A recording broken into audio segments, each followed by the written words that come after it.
أنا سعيدة بيها جدا. حضرتك 75 مرة. أقول إيه؟ لو رد على سؤالها في محمود ياسين. مش أنت قلت لي ما تقوليش ده، أنت تسأليش في ده.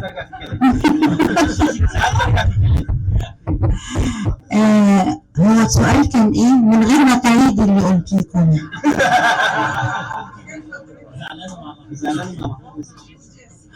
هو طبعا محمود ياسين كان قال يعني عموما ان الوش البريء الطيب تعمل شريرة ازاي، يعني ما ينفعش تعمل شريرة.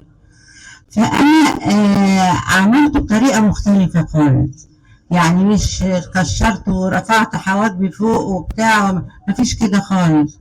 طيبة قوي وهادية قوي وبكلم الشيش قوي، عملته بطريقتي. فكان تفكيري صح. اسم الله عليا.